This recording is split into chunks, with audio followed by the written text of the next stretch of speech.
Hi, Alan Smith here. We're going to do a demonstration of MicroGlass on a commercial white plaster job that was just finished about 2 hours ago. And I have Kevin Koska here with me, our commercial division manager on all things commercial pools for us. And we're going to put this on and do a demonstration. So I want to go through 4 steps of how to apply this. And the things that we need. And number 1 is you start with either a blower or a broom and you brush down. Kevin's going to show you, just basically brush down all the crumbs in the pool throughout the whole thing down to the bottom and pick them up. Basically, you don't want to go over MicroGlass anything like a little particle or sand grit, because it could adhere. So we've already swept the pool. He's just getting a few more things that have blown in. And that's what needs to be done. So that's the first thing we do. The second thing is you just check to make sure you have all the necessary equipment, which would be, number 1, the broom, a very, very light broom, a roller, a back roller. This is an 18-inch wide back roller. This is used after the product is sprayed on. You back roll it to get rid of streaks and puddles. The MicroGlass product itself comes in 5-gallon containers. And there's a couple different ways we can apply the product. Today, because this pool is not too big, we use a backpack sprayer. The other sprayer we use could be an airless sprayer, where actually a tube will go into the bucket and it sucks it right out on an airless battery or electric sprayer. Backpack sprayers have a little filter screen that goes in. That's to keep any large chunks from getting in there and clogging up the sprayer lid. The MicroGlass itself there's really no solids in there, so just really a light shaking is all you need. And then we'll pour it in. This pool is about 1,000 interior square feet, so I'm figuring this is going to take right around 3 to 4 gallons. It takes about, I'd say about 250 square feet per gallon.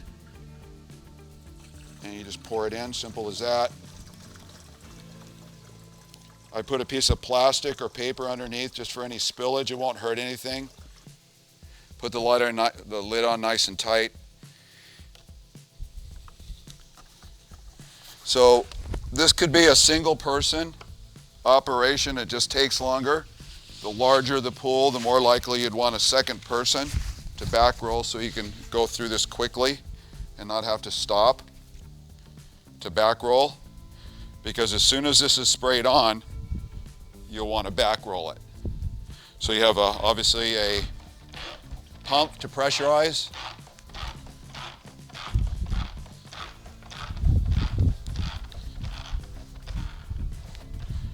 We usually start with the steps first, because we'll work our way out backwards when we spray, and we'll want to walk out the steps when it is dry. Now, this product is extremely slippery wet, so you do not want to walk on it after you sprayed it. Depending on how this penetrates and soaks in, we put 1 to 2 coats on. The determination is how quickly it absorbs. And we can tell probably within 15 minutes if this is going to take a second. So here we are, ready to start spraying. We have a rag in hand. So when we start to spray, we want to overlap the tile about 6 inches, or excuse me, about 3 inches, because this plaster is going to be so dense that the water chemistry can't affect it. If you have a low alkalinity, it'll try to eat the grout. So we want to get that grout sealed too. So I'm going to start spraying, and then I'll wipe the tile down to get the excess off, including the trim tile. And it goes just like this. And then Kevin will immediately behind me start to back roll everything.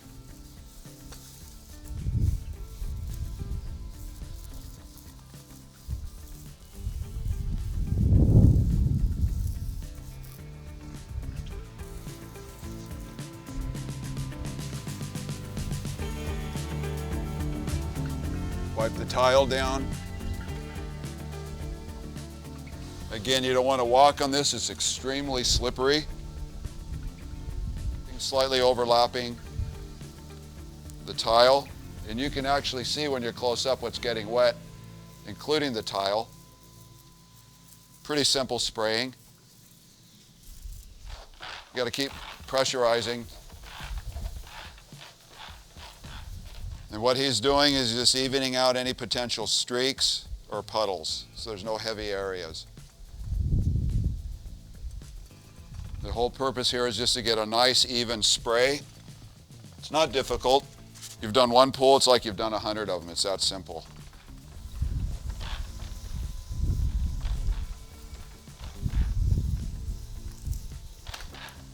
If you have a really big commercial pool, you can have one guy spraying and two guys rolling, and you get done very quickly.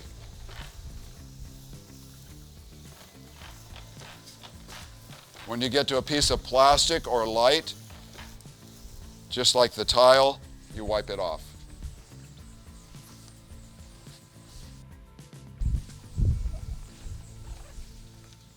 Okay, as we're spraying this, I'm watching back and seeing how quickly it's absorbing.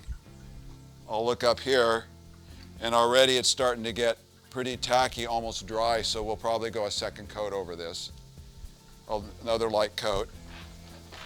The second coat also helps ensure that you got everything got coated, although this back roller really does take care of that issue.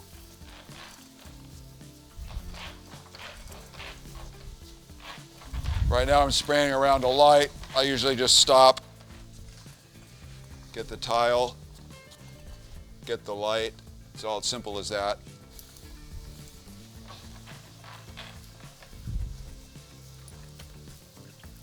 And continue right on up to the steps where we started. You can use a shorter roller than an 18-inch. You can go to a 12-inch if you have a pool with a lot of curves in it or tight curves. But he'll adapt.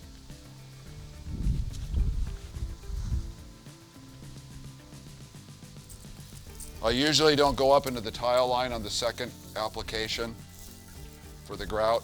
I just keep it below that. That way I don't have to worry about cleaning it. But I will wipe the tile down on the trim.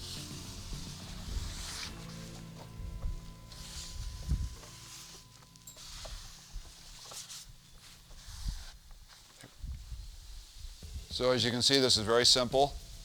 It's not complicated. Any level of labor can do this. You can start this as soon as, depending on the temperature, half hour, maybe after final finishing. To a cooler day, I might wait an hour. It's got to be pretty hard because you're going to be walking on it.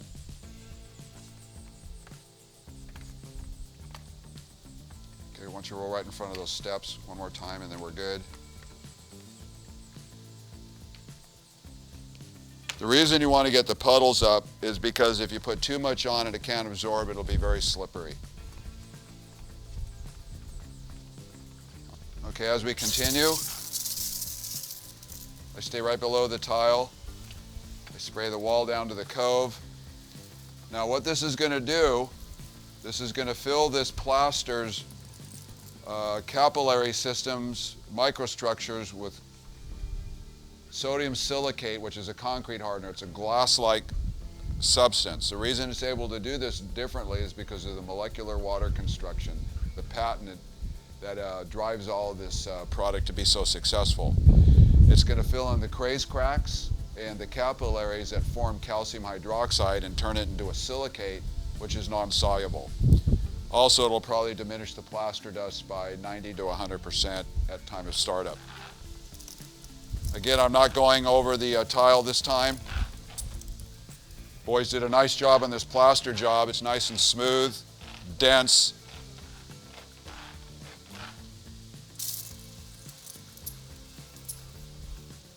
Kevin's not a field guy. He's a supervisor. We've done a lot of these with different people, from sales to supervisors to field people.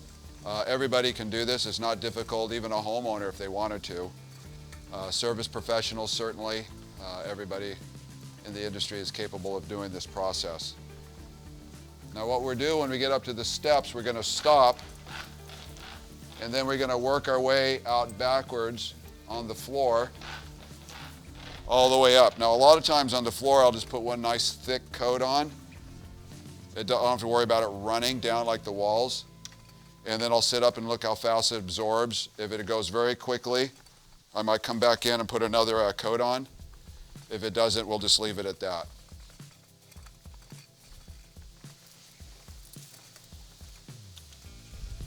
It takes a lot less the second time, typically on the second pass.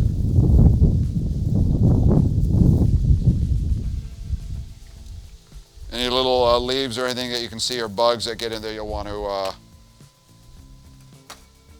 pick up. If you do go over a grain of sand or a chunk, it's likely it will be removed with brushing, but if it doesn't, it would adhere and it'd be a little rough spot. So that's why it's important you brush these down first and get all the granulars up. A blower works great too. Is I'm going to do a swath, and Kevin's going to be on the side and go back and forth as I work my way up.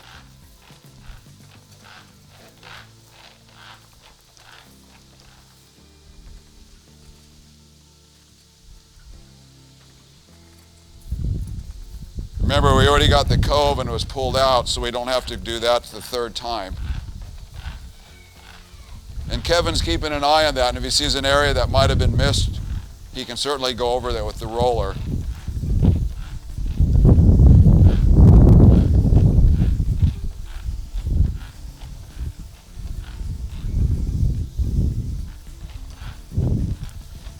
Now this whole process is going to take about a half an hour to put down. And after it's in and we're finished, you want to wait about 4 hours before you do the filling.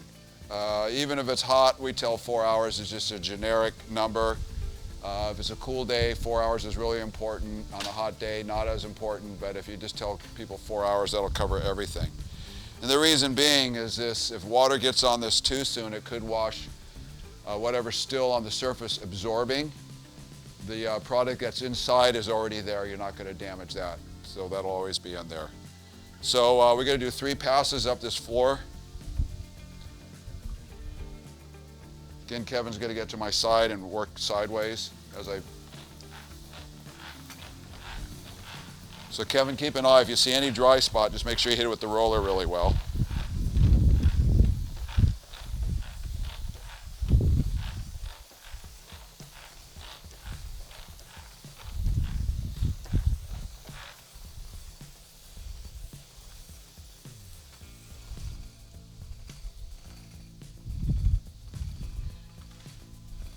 The steps are almost dry, so we'll be able to exit those on our last pass. Kevin? Okay, remember, as you're backing yourself out, don't walk over what you just shot. If it's slippery, you'll end up flat on your back. Short order. Walk out. I'll stand over on the plastic, make sure if there's anything on my feet. If it's wet, it doesn't get on the deck. Okay, now here's the cleanup stage. The roller, you simply slide off and you throw that away. The roller's about $1.20, and you use it, don't use it over again because it will get hard. The pressure in here, we have a little bit left. What we do is we open this up, put this in, and start spraying the product in there until it's completely empty. Okay, there's no more left. We used it all. Seal that up really tight, and then we have to clean the backpack sprayer out, and what we do is we take it over here. You can do this on grass, dirt, anything. This product, as we wash it out, will not damage anything. So turn the water on slowly. Okay, so we turn the water on slowly. We fill this up. I'd say I put about a quart, half a gallon in it. Okay, let's turn the water off. Put the cap back on. Pressurize it. And what we want to do is blow the product out of the system onto the dirt. It'll clean the hose out. It'll clean the tip out. It'll clean the inside of this out. And we got water coming out now. So we're nice and clean. A little more pressure.